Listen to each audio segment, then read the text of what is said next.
Hi, 7th grade. It is Monday, February the 8th, and today we are looking at pronoun case, which is in your green book on page 268, lesson 58. And so we are going to continue with pronouns. We started those the other day, but it's really important to know, especially for the objective case, which pronouns to use in which place, so that you sound and write like you know what you're talking about. So let's start with the gray box on page 268. And the case of the pronoun merely has to do with its function in a sentence. How is it used in the sentence? And there's three cases. The nominative case, which can be used as a subject or predicate nominative. The objective case, which can be used as a direct object, indirect object, or object of the preposition. Notice all of the object references there. And objective case has object as the root word. So take that to heart. Use that as a clue. And a pronoun in the possessive case is used to show ownership. So let's start. We're going to talk about each one of those categories. The first one, the nominative case, is used as the subject or predicate nominative. You can use I, you, he, she, it, we, they. You can also use thou or ye. We don't really use those very much anymore. Most of the time you're going to use these correctly, but let's see if we can find some situations where it might be a little harder, and we'll probably see some as we go on. So, I will praise thee, O Lord, or we will praise thee, O Lord, they will praise you, O Lord. Those are the subject pronouns. We would expect to see them in the subject spot. He delivered me from my strong enemy.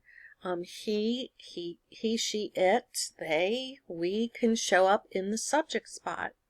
But notice we have the word me in here. We could not say he delivered I or he delivered they. Instead, we would use the objective pronoun. And so that's what's over here in the direct object spot. He delivered what or who? He delivered me. Remember that with a sentence that has predicate nominatives, the linking verb is like an equal sign. And we've talked about the linking verb is, are, was, were, all of those. The predicate nominative of the subject can usually be exchanged. So one can speak up for the other. The sentence still means the same thing, and therefore pronouns have to be used correctly in these kinds of sentences. Now, this one's going to sound really odd. The only 7th grade boy in our school is I. Now, you all are probably sitting there going, no way, that can't be right. But if we were to switch it around, using it interchangeably, remember I already said that, the sentence would be I am the only 7th grade boy in our school. Now, if you had a sentence like that was awkward, I would suggest that you come up with other wording on it. So there's ways to get around this. And so here's what your diagram would look like. Boy, boy what? Boy is. But then here is the predicate nominative, I. And then here is the sentence if you turned it around. I am boy. So always be cautious with these kinds of the predicate nominative and adjective references here. Here's another one. My sister is she, not her. Her is going to show up as the objective. And so if we were to turn it around, we would say she is my younger sister. So you have to make sure they're consistent. Sister is she is sister. So be very careful as you're looking at your homework for these. Here's another one. My parents are they, not my parents are them. And it's so awkward to say that. And that's why I would tell you, come up with some other wording.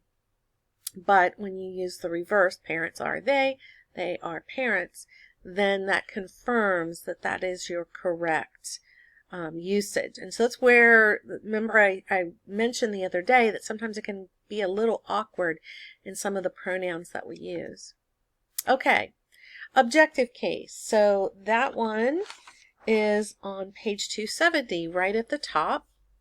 A pronoun used in the objective case, we've already mentioned, is going to be used as direct object, indirect object, or object of the preposition. And I've already pointed out object. That's the common word. And so those pronouns that are in the objective case would be me, them. So here's a couple of examples. He shall hide me in his pavilion. Me is the direct object, and so it would be diagrammed as this. Remember, you can answer the who or what question for direct object. My son, give me thine heart. Me is the indirect object.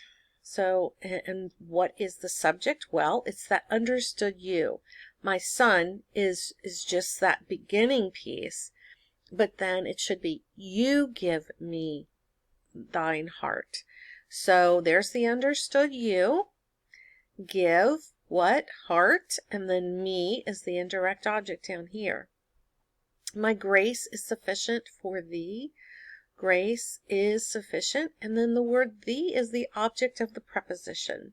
So there it is as the object of the preposition. So remember, direct object, indirect object, and object of the preposition. Make sure that you're using the correct pronouns.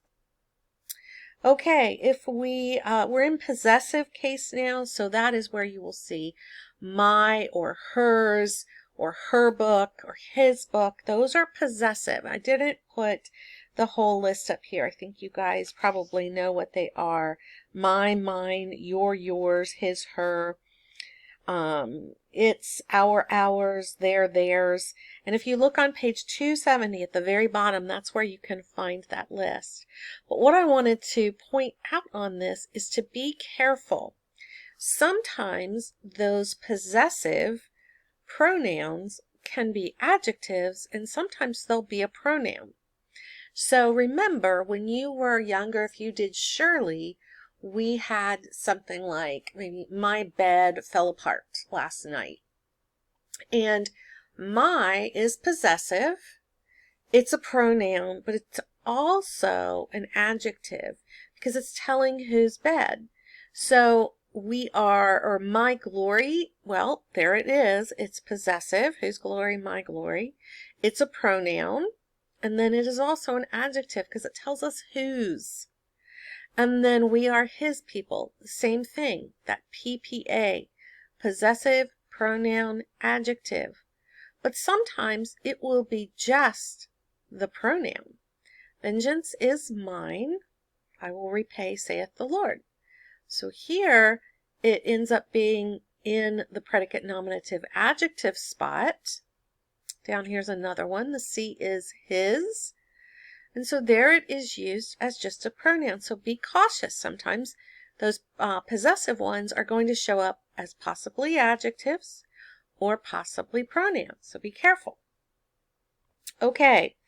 I want to go ahead and look at our class practice. I think it's best to take a look at that. And we are going to identify each personal pronoun, give its case, and tell how it is used in the sentence. So what I want you to do is hit pause, and these are in your book on page 271, and go ahead and do all the way through 7. You'll have to turn the page, and I have them all up here, but I don't have them on one slide. So go ahead and hit pause. Reference your book on 271 and 272 and complete those class practice, and then come back. Okay, so if you are back, then you have completed class practices 1 through 7, and I will read the sentence and then give the answers. We are your rejoicing, even as ye also are ours. Now, I want you on a test or your homework to find every pronoun. And a lot of times you'll find the first one and skip over the rest. So I hope that you have found 4. in this sentence. And if you haven't, then go back and look again. But the first one is we, which is a nominative, and it's the subject. The second one is your, which is possessive, and it is an adjective. Ye is nominative, subject, because here we have two clauses. We are your rejoicing, as ye also are ours. We have two clauses there. And then the last one is ours, and that is possessive, predicate, nominative. Number 2, there's only one. And that would be, let me read it first, put them in mind to be subject to principalities. And that would be them. Put them, and it's objective, direct object. You put what? You put them. So remember, there's that understood you again. All right, number 3. Wherefore I desire that ye faint not at my tribulations for you, which is your glory. And in 3, there were 5. 1, 2, 3. Yep, 5. So the first one is I, and it's nominative subject. The second one is ye, nominative subject. And we've got two clauses. I desire, and then ye faint not in my tribulations, and then another one, which is your glory. The next one is my, and that one's possessive, adjective. You, and that one is objective, object of the preposition, for you. And the last one is your glory, and that's going to be possessive adjective. Whose glory? Your glory. Number 4, we are bound to thank God always for you. There are just 2. We is the nominative subject, and you is objective, object of the preposition. There's that preposition again. So always look for those prepositions. Number 5, and if any man obey not our word by this epistle, note that man, and have no company with him, that he may be ashamed. There are, I think, just 3. Yep.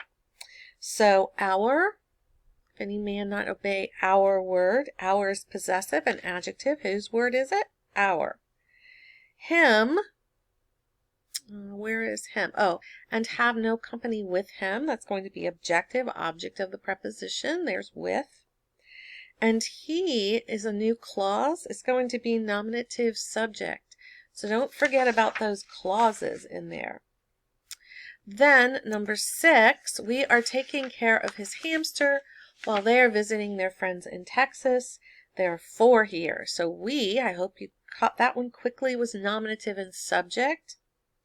His belongs to somebody, possessive and adjective, because it tells whose it is.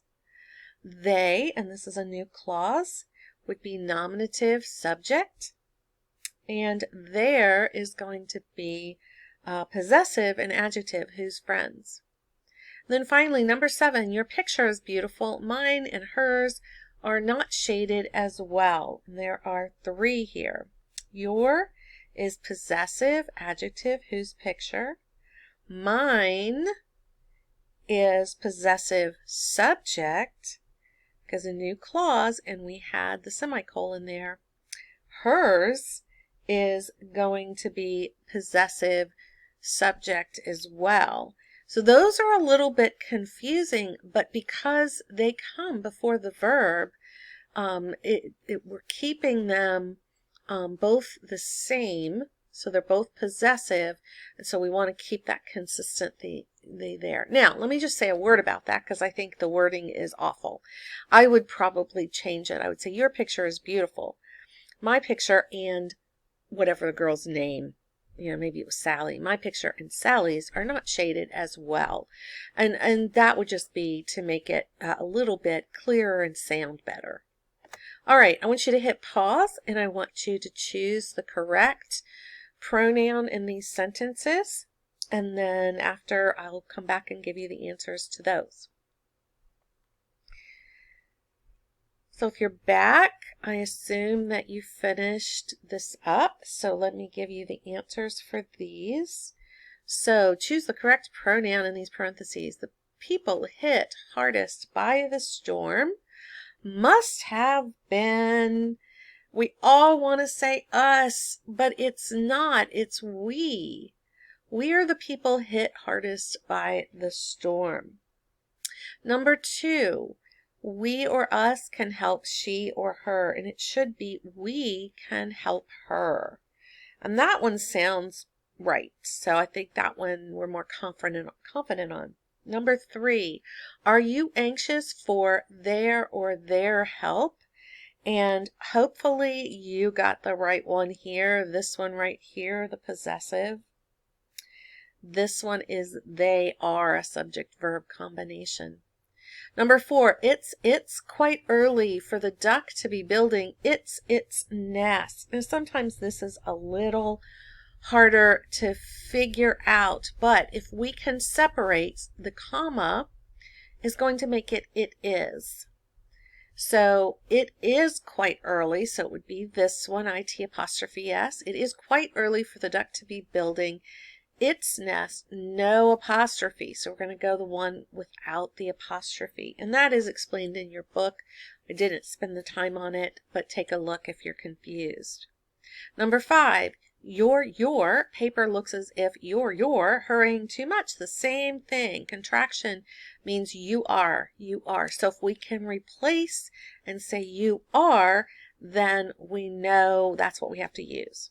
So your paper looks good? Well, no, that's not correct. So it's going to be your paper looks as if you are hurrying too much. So it's going to be you''re. Number 6, the next person up to bat is I or me. Well, we want to say me because that sounds better, but it should be I. And so instead of saying it like this, just say I am the next person up to bat. So you flip it around and you see that it should be I. The ones we should have helped were they or them. And it's the same thing. When we flip the sentence, we say them are the ones we should have helped, or they are the ones we should have helped, and we realize it's they. And then the last one is he is talking to they or them. It should be them because here's our preposition, to them. This is an object of the preposition. So I hope that clears up the case. If you have questions, please bring them to class on Wednesday, and I will see you then.